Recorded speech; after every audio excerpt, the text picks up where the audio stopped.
to start, and then it was fine. So hopefully it will go nice and easy this time.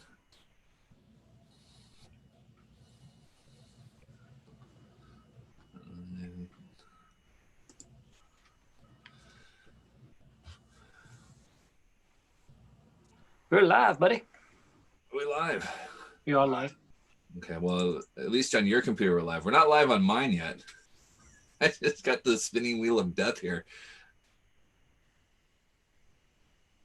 All right. I can assure you we're live on YouTube because I'm looking at it.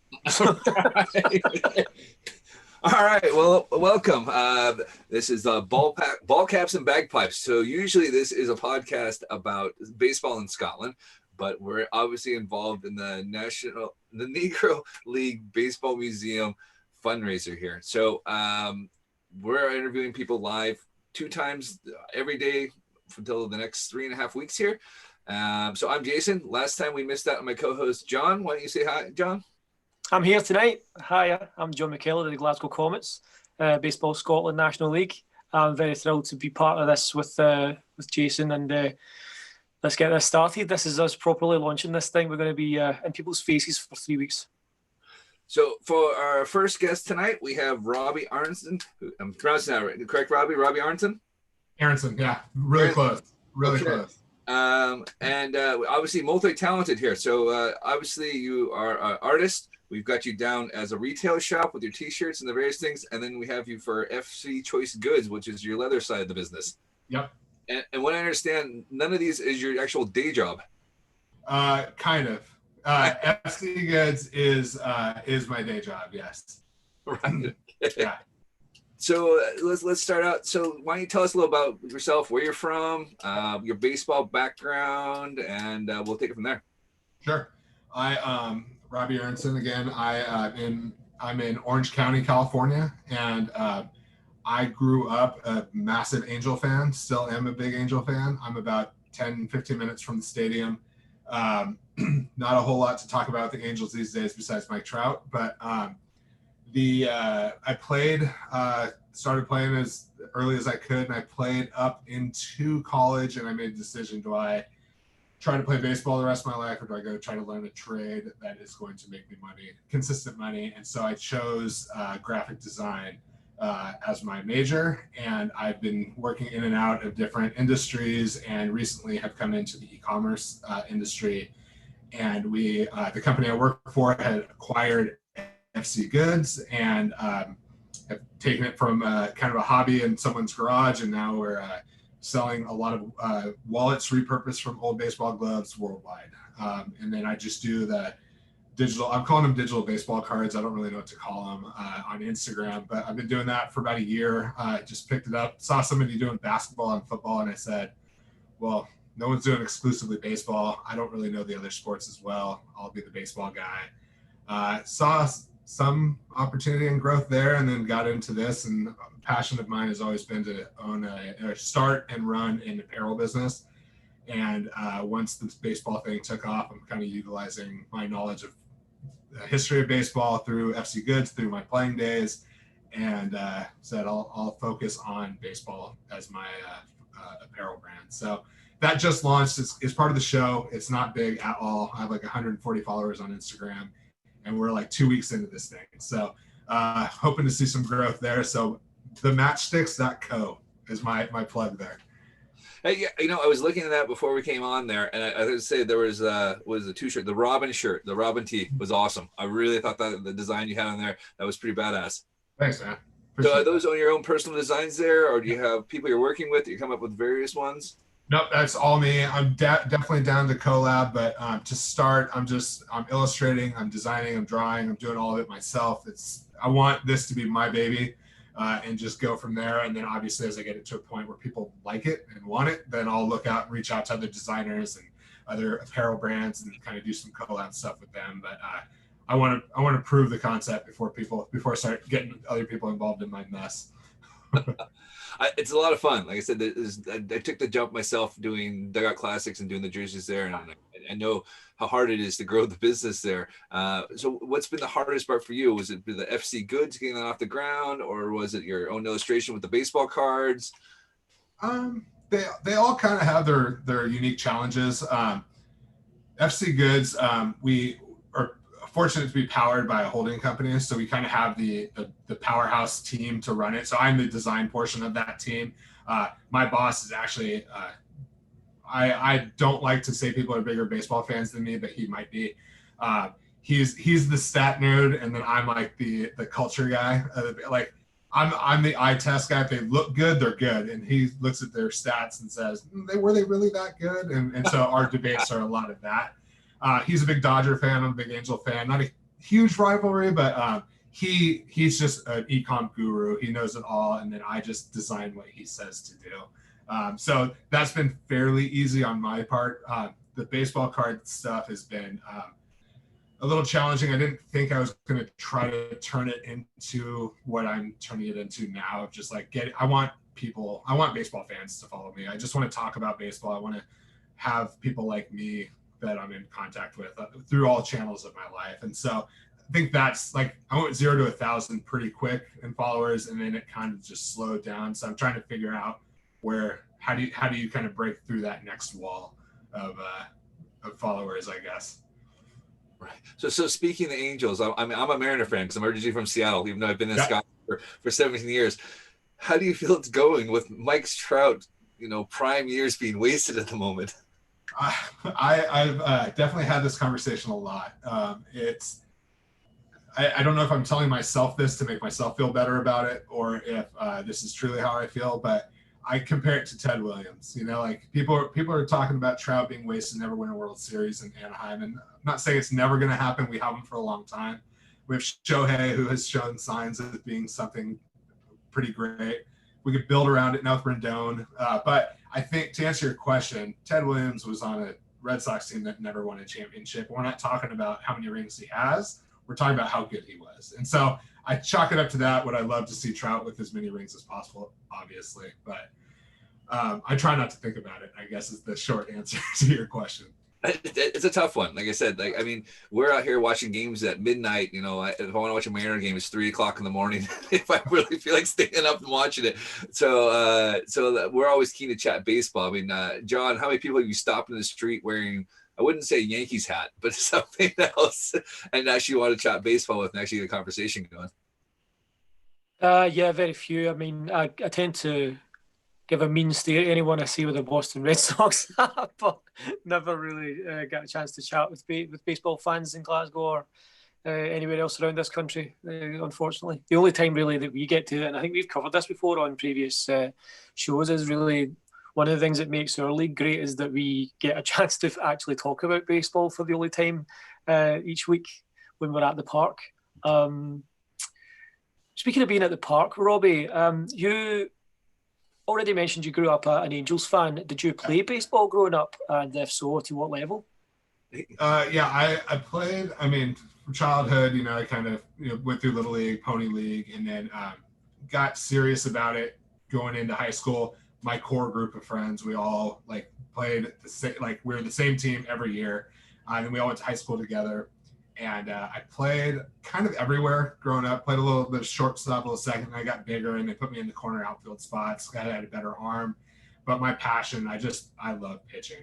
And I'm the kind of guy who would say, I hope our pitcher gets kind of lit up a little bit so I can come in and pitch. I was just super selfish about it. But I threw hard. I couldn't throw strikes. Didn't have secondary pitches. It's a selfish thing for me. But I got a lot of attention because I was throwing hard and we could teach him to throw strikes. We could teach him other pitches. And I just didn't have the dedication and the patience to kind of dial it all in. I felt I was there and I wasn't nearly there. And so I played on a couple scout teams in high school, talked to the Astros a little bit about figuring out how to take that next step to kind of join their farm system or enter the draft or something like that. And I wasn't in it. I love the game still, but it wasn't fun to go out and run all day and then throw an inning or two and then be done for the week. So I gave up, and I'd always been an artist and stuff. So I would say high school is the furthest I got in competitive baseball. And then I played just on some scout ball teams after that didn't really go anywhere. I kind of walked away from it at that point. So I'm going to ask you the question because I had the same problem there. I was going to try to walk on at Oregon State, and the coach sat me down and said, "This is your schedule. You're up at 7. You're at breakfast at 8. You're at class at 9. You're up study hall and that." And he goes, "Basically, we own you 16 hours a day." And I was just like yourself, like, I'm not doing that for pitch like on a Saturday for 1 inning. This is not worth my time. Yeah, exactly. So, but I found it very hard to watch the games. I was just curious if you had the same problem there. Like, it took me about 2 years to actually go and sit down and watch a game again. I could watch, the Mariners and anyone else, but actually watching at college level, I was going, I could be on the field with those guys. I just can't do it that quite yet. Yeah, I never had the problem. Like, I was into baseball, and it wasn't till I think I stopped that I got deep into it, where I was like, I wasn't playing fantasy baseball. I wasn't doing any of that stuff while I was playing. And I joined a men's Sunday league baseball team, just playing, go out there for 4 hours on a Sunday and play with a bunch of old men. And I just throw fastballs by all of them. I'm like, this is what I want for baseball. And so at that point I got really into it. I'm deep in fantasy, still deep in fantasy baseball. I'm like, can't do it so much anymore. I have a kid, and that takes up a lot of time, and I'd rather dedicate my time to her than memorizing stats of the 97 Indians, so I'm still deep into it, but it wasn't until I was done playing that I found the love I had for the game. I just always loved playing it. So with your artwork, and you said you're making the cards, have you tried to make any cards for the Angels and then print it out and get them to sign it yet? No, I have not. Growing up, I did the stay after the game, go to like BP and try to do that. And I just got to a point where it became a lot of work for me. And like, even the 2002 Angels, the championship Angels, there's not a lot of guys that are like, oh, I need that audio. Like Trout is a different story, but like Tim Salmon was our guy, for a long time. And it's like, he's not, if he watches this, sorry, Tim, but like, he's not the guy that you wait all day to get an autograph from, And so while I love Tim Salmon, it's just, I got to a point where it just wasn't worth it anymore for me, but I'm trying to connect with these guys on Instagram. So like every time I post, I send the player the artwork and I'm saying, hey, if you want it, to have for yourself, here it is. But yeah, I've had some success with probably 5 or 6 guys I've gone back and forth with, which is pretty cool. But yeah, not a lot of interaction. I'm trying to get them to send me tickets and go to games, but now we can't even go. Well, surely your boss is going to get season tickets for the office and just kind of write it off as a business expense there. Well, he's going to get them to Dodger Stadium. That doesn't do anything for me. Yeah, but it's 15 minutes up the road. You got to catch games. I know it's about an hour and a half south to go to Dodger Stadium and throw in more than that. Yeah. No, I'll probably get there in 45 minutes. Oh, right. Okay. It's not close. Oh, man. All right. We're They're jealous. way more fun to watch, too. Yeah. It's a tough one. Like I said, we were all excited for London last year, and it was still a 4-hour train ride to go see the games in London. Oh, really? Oh, yeah. Like we're way up north there. So. And Mariners, it was the Mariners, wasn't it? Mariners A's? No, it was Yankees and Red Sox. John was going to go, and they refused to go. So. Didn't Mariners they played in Japan? They played Japan, yeah. That's what it was. Okay. And then we lost out on Cubs and Cardinals this year, but that's that would have been good too. It would have been a good one, although it was struggling to sell the same tickets there because the tickets were ridiculously overpriced. I don't know what an Angel game costs these days, but still too much. So we sat in the left field bleachers, and it cost us about $150 to sit in the left field bleachers. Oh. Yeah, exactly. Yeah. Like the cheapest ticket you were buying was in the nosebleeds for $50, and it was just like, I gotta pay the money to get real seats to see the game there. I'm not gonna sit up these nosebleeds. And then, although we had a lot of people who were talking about it, and they said what they had done is they bought the nosebleed because the ushers didn't know how a baseball game worked. They just walked their ways, so they were sitting behind home plate and stuff. Oh, that's great. So yeah, so it was a lot of fun for a lot of people there, and I was like, I should have done that. Well. So. Well, cool. So why don't you tell us a little bit more about your NLBMArt? It's obviously retail side, and then we'll go into the FC goods. We'll talk. So you said you wanted to get into the retail side for the shirts, and it was just more to get your more designs out there, or? Yeah. So the last 4 or 5 years, I've been deep in the e-commerce world, learning how to build brands and scale like website stores basically. And so I've always had a big problem with like team fan gear, like the majestic jerseys. It's like it's not me. I don't wear that stuff normally, and so I'm like, but I want to tell people I'm a huge baseball fan, but I definitely don't want to wear Angel stuff right now. And I'm just like, there's a whole aspect of like of a side to baseball that I didn't think was really being developed. I mean, there weren't a ton of options. Like I love t-shirts, I love shorts, I love sandals, I love hats, and you just don't find a lot of that stuff at Angels team stores or NLB.com. You'll get it, and then you'll have like a massive logo on the front. And so what I'm trying to do is separate and also licensing fees and stuff, is like to separate myself from that, is to find a niche that is a little more inside baseball. I hate using that term, but like someone who sees it and understands some of the elements I'm pulling from those, like the Dodgers B, the Brooklyn Dodgers B that has like the diamond around it, like building stuff out like that, pulling elements from stuff, but skinning it with my brand, and then making it a little less intrusive to baseball, and so so finding that niche, using my e-commerce knowledge and just doing that. I've done this before in an industry that I thought I knew that I obviously didn't, and I didn't know anything about e-commerce. And so I'm like, I'm going to give it one more shot, but to really share what I love about something I love. And so that's how, in the matchsticks, I really haven't done a good job explaining this on site or on social, but the name matchsticks, which I've been asked a lot what it means, is, are you familiar? I'm just curious, because talking to two big baseball guys, I'd never heard it before I looked it up. No, I was going to ask you about this, where it came from. Okay, so back vintage baseball, like the Elysian Park days back in Hoboken, like that time before electronic scoreboards and people standing out there writing scores up on a scoreboard, they used to keep track on the backstop, just like they'd write the team names and every time they scored a run, they would hit them with a little like a slash for that run. And when they scored one run an inning and they all lined up as matchsticks, and so they referred to them as, it's all matchsticks today. Like everyone was scoring like multiple runs an inning. So I'm like, oh, that's kind of interesting. There's an opportunity to educate people. I didn't know about it. I was educated on it, but also not be like the baseball brand, and to be super obvious about it. That's actually a really cool story. Like I've never heard that. I mean, I have like I'm a terrible golfer, so match 6-11. So I've got those quite a bit of times. So. I'm also a golfer and also a bad golfer, and so I understand what you're talking about there. Oh yeah, so I was curious to see. I figured it was definitely a baseball analogy, but I was like, all right, what could it be? And I sat there and I was thinking, it's like, man, that could be anything there, and it could be a regional thing that never made it outside of your area or something like that. So yeah, that was the story. That's actually pretty cool. I've never heard that before. John, I'm going to bring it to the forefront a little bit. I just haven't got to that point yet. I want to get products on site, make it look like baseball, and then I'll tell the story. Nice, yeah. John, have you ever heard that? I've heard the term "it's all matchsticks today," but not in a baseball context. So it must have been quoted elsewhere. Cool. And I could totally be wrong. I just read it online somewhere. I'm not gonna. I'm assuming that you're correct, but I have heard the term before. It rings a bell, but not in a baseball context.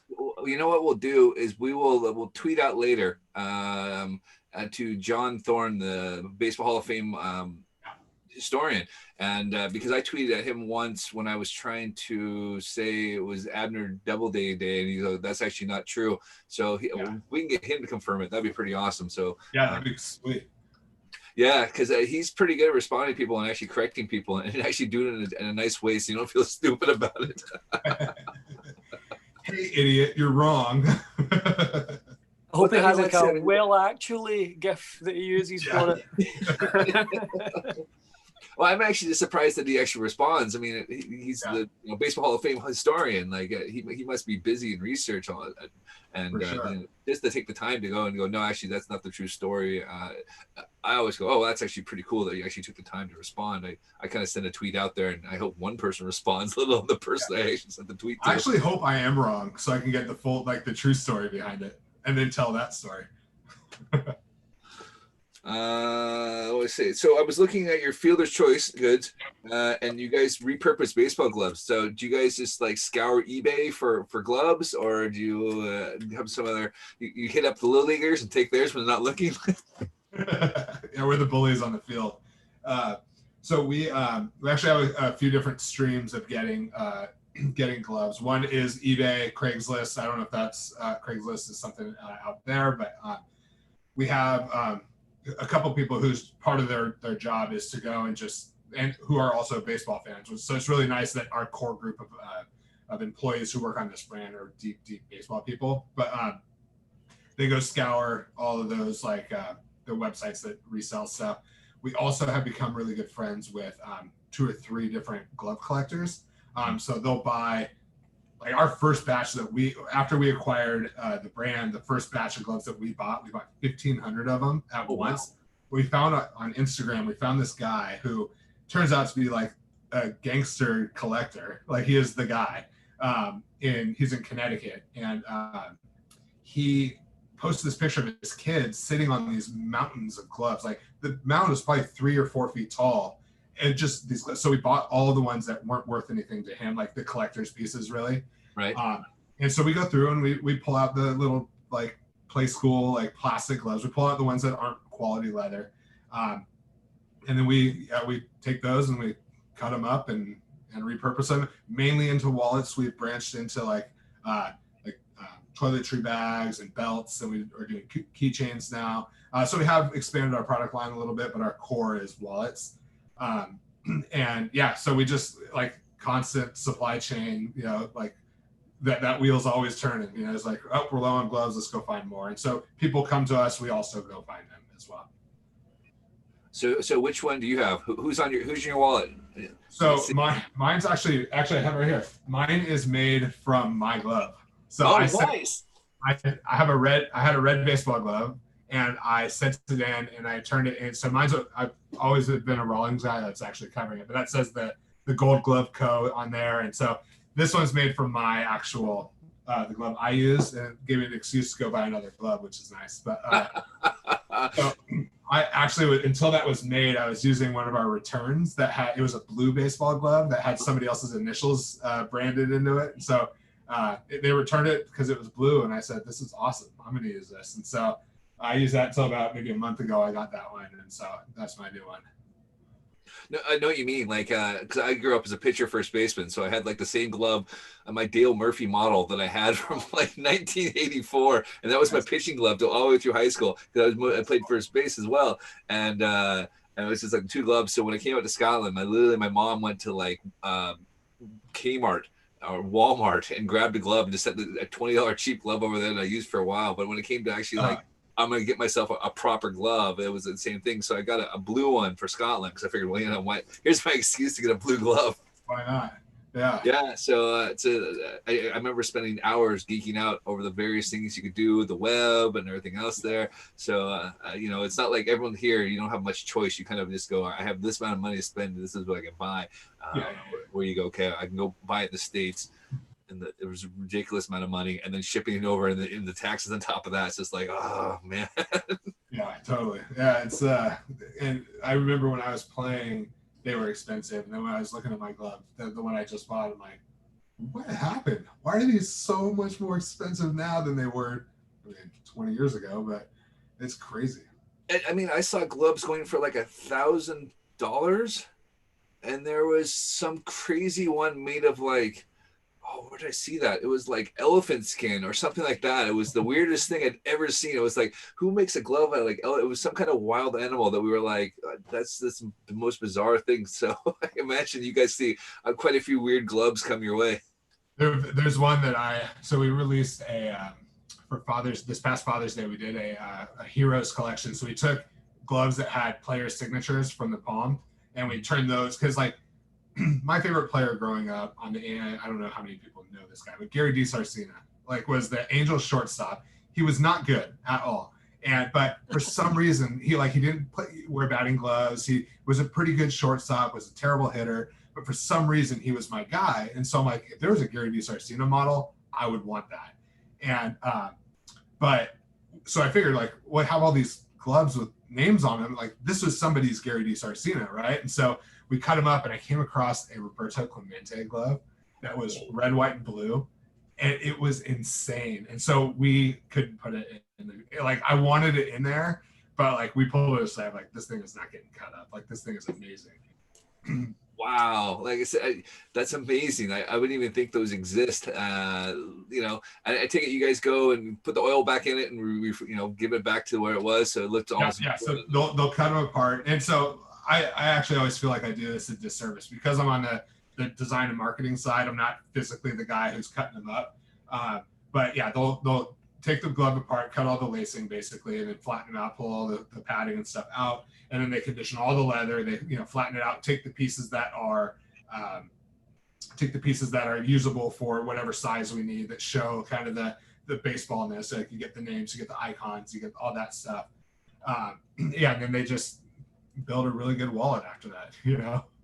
Nice. And that's where I do it the disservice, because I'm sure they're putting a ton of thought into like the threading and like the machinery they're using, and I have no idea what they're using. I was just trying to think. I see. I've got a baseball glove card wallet that I won on a contest. I can't remember who I won it from. And I was like, "Where is it?" But yeah, I've got the raw line stitching on the back of it there. But it's always one of those things like, people are like, "Where'd you get that stuff?" And I was like, "I won it on Instagram in a contest." Cool. John, do you have any more to add? We can get into opening some cards here. Well, let's move on to the Negro League fundraiser. How did you initially come to be involved with it, and what did the Negro Leagues mean to you, Robbie? Sure. So going back to all the three businesses, and the one that is the most infant is the Matchsticks. And for some reason, I have a decent amount of followers on my account. FC Goods has a ton. And at the time I had like 70 or 80 followers on the Matchsticks. That's the one Tad found. That's the one that they found me. I'm like, "Hey, do you want to be part of the show?" And I'm like, "Yeah, but have you seen this other account that I have? That would be way better for this." And so Tad was like, he was all for it. And he said, "Yeah, come on in." And then after kind of sitting through the Zoom calls and stuff, I'm like, this would be perfect for FC Goods. And so I asked him about that. And so I think just last week we got them involved. But so got involved with that. And something I do want to touch on that I should have done earlier is that, so for my personal baseball card thing, I made 4 player posters. I'm doing a Gibson, a Satchel Paige, a Jackie Robinson, and a Cool Papa Bell poster. I've never sold any of my posts before, and I've never made them printable. And so they've always been just for Instagram. And so I'll have those 4 limited posters that I'll be selling for the show. I have a whole line of Homestead Grays and Kansas City Monarchs apparel that I'm doing for the Matchsticks. And then FC Goods, we are pulling, so we found players that played in both the Negro Leagues and the Major Leagues, because if you think back to the Gibsons and the Turkey Stearns and all those guys, like none of those guys had glove deals. And so what we did is we found the Willie Mazes, the Hank Aarons, those guys who did have Major League glove deals but also played in the Negro Leagues. We found their signature model gloves, and we're making wallets out of those. So you can technically buy Negro League player baseball glove wallets. So it's gonna be awesome. I can't wait to see them. There's, like I think I said it earlier before we started recording. I physically will have it in my hands today or tomorrow, so I'm eagerly looking out the window for them. But what do the Negro Leagues mean to me? Is I think most of the people in this show are of similar generation. You know, we all kind of grew up watching the same kind of group of players play through, so we don't really have that touch point to the guys who may have played kind of, again, the Aarons, the Willie Mazes and such. But so Griffey was the guy for me. And like I know I said I love Gary DiSarcina. He was my hometown guy, but you watch Ken Griffey Jr. swing a baseball bat and you fall in love, you know? And so, and seeing that, and I could be wrong on this, but I remember when the players started wearing 42 was Griffey started that conversation. He said he wanted to wear it on Jackie Robinson Day. And I think it just spiraled from there, and it turned into like what it is today, which I think they do a great job, and I think we can do a much better job with like there's talks of a Roberto Clemente Day, which I think is an amazing idea. Just honoring these guys who were pioneers of the game, and like whatever race or background you come from, like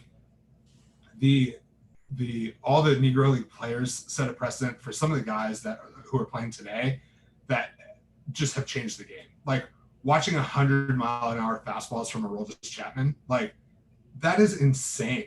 Like, and to know that the game leveled up big time is all on the foundation that, you know, the Negro League players who did cross over to the major leagues, they set that. But to know that all those guys before them, the Gibsons, I keep using the same names just because these are the names that people know, but there's hundreds of players that have names that people don't know that helped that happen. And so I think that I'm not doing it justice. The show doesn't do it justice.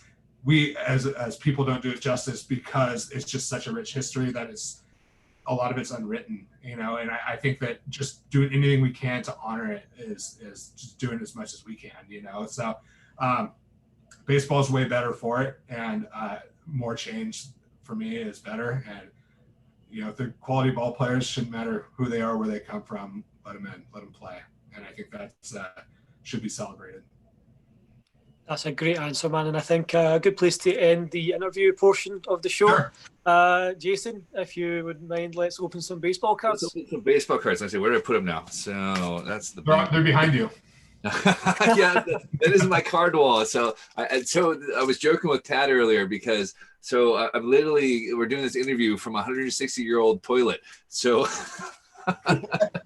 so I have a basement flat, and we have the cellars there. And when we were getting the cellars redone, the guy that was doing it said, I goes, you know what this was, right? I'm like, no idea. Like, I have no idea what 160-year-old architecture is. He goes, yeah, this would have been the servant's toilet. So we were going from the servant's toilet. That's great.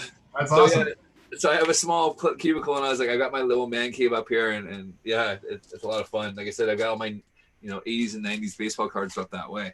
Right. So I'm old school. So I do a wax pack Wednesday. So we can go 87 tops. Got. Oh boy. Here we go. 89 Donners. Got. 1990 score.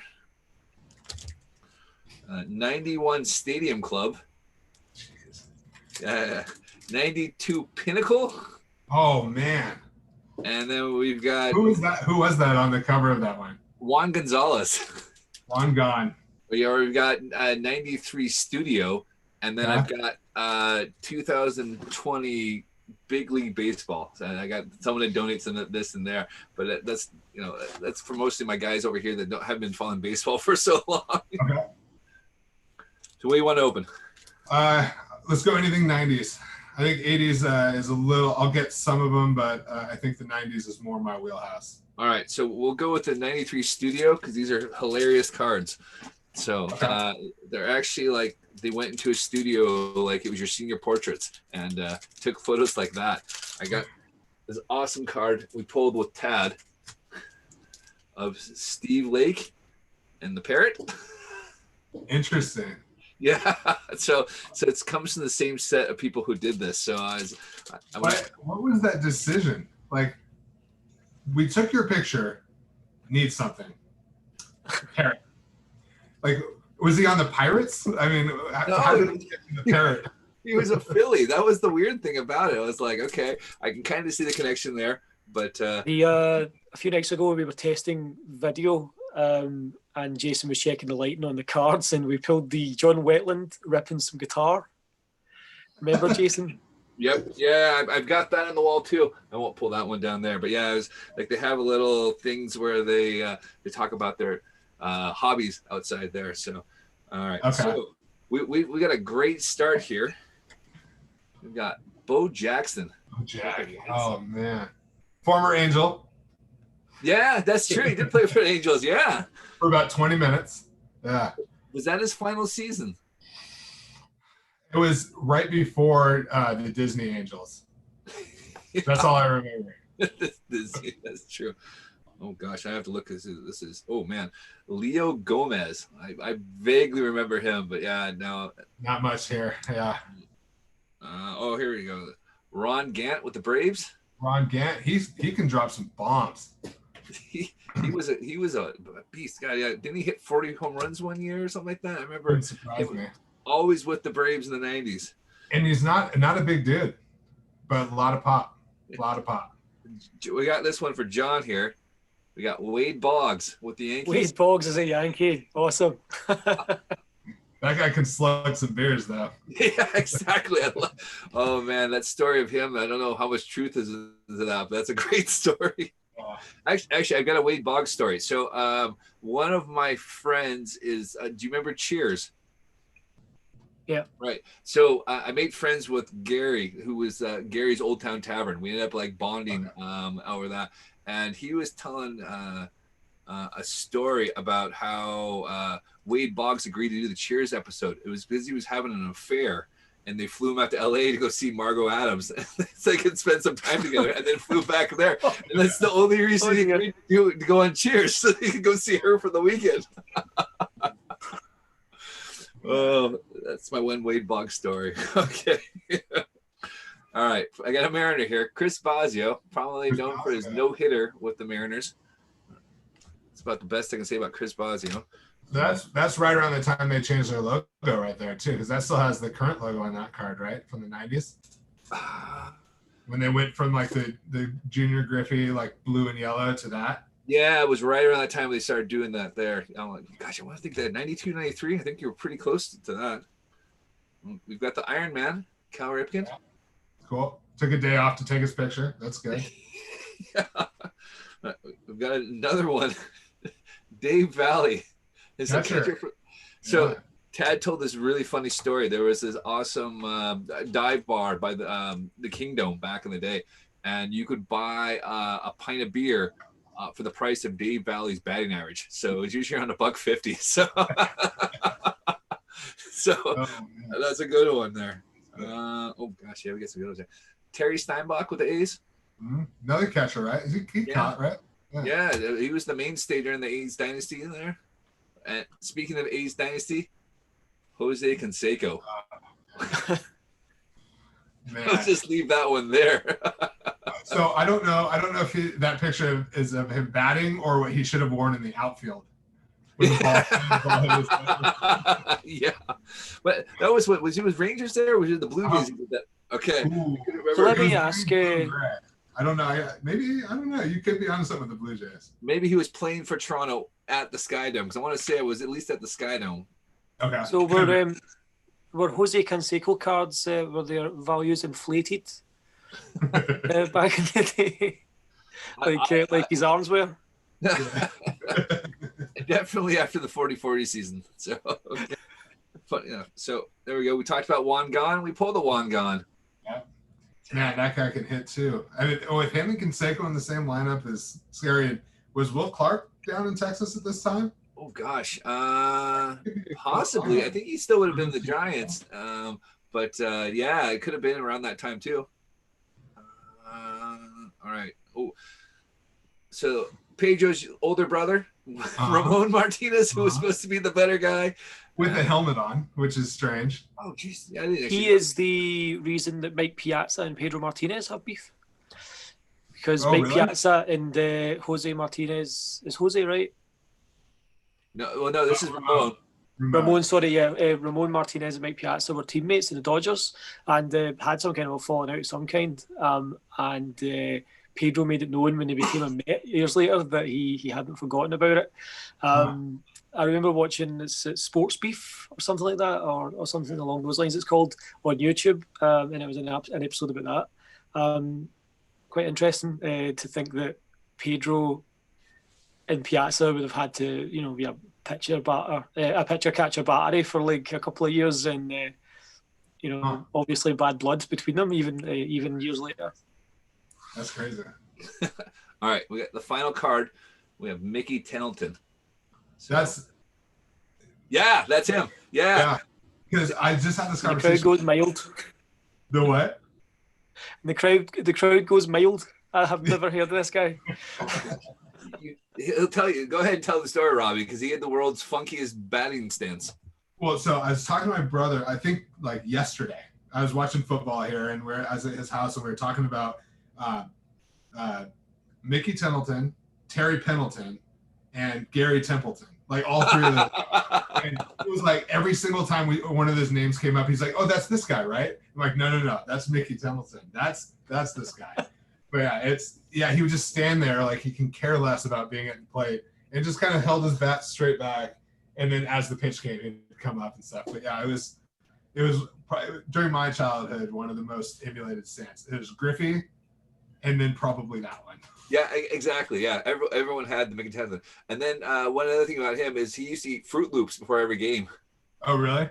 Yeah, that was something that stuck in my head. Like because I think he had this amazing 30 home run season that came out of nowhere, and they were saying, "Oh yeah, I eat Fruit Loops before every game. That's my secret to the plate." Well, Boggs was the same way with chicken, right? Didn't he eat fried chicken before every game? All right. Well, Jason, do you think that his batting stance might have inspired Gio's? Oh gosh, It's a similar. Yeah. All right, let's wrap it up. Robbie, thanks for coming on. Let's pitch yourself here to let everyone know where they can find you. Sure. So at FC Goods and fcgoods.com will get you the wallets. That will all kind of roll out right around the show starts. My personal baseball card stuff is hosted on the Matchsticks. I currently didn't have a site. I was going to build two, so I'm putting them all together. So thematchsticks.co, C-O, and then there'll be a whole build out for the Negro Leagues art show, and you get everything in one spot there. And then at the Matchsticks Co. and at Robbie Aronson on Instagram, Facebook, Twitter, all the things. Well, we got a Twitter account now. We just going to kick one off there, so we'll be hitting everyone up for their Twitter accounts soon. Cool. I just started using mine again, so I have 2 posts on Twitter in the last 2 years. So yeah, I'm there a little bit. I'm trying to use it. Fair enough. Like I said, I try not to spend as much time as I can there. I much prefer Instagram to seeing everyone's work than letting everything go by in a huge feed of Twitter. So yeah, cool. Brilliant. Well, thanks so much for coming on. And we'll definitely have you on again before everything wraps up. Cool. Thanks, guys. I appreciate you guys taking the time to interview everybody. It means a lot. Cool. Thanks for coming on, Robbie. We appreciate speaking with you. I would say good night, but it's it's only 2:30 for you. I can get back to work now. All right. Bye, man. Thanks a lot. Yeah. Bye. Bye.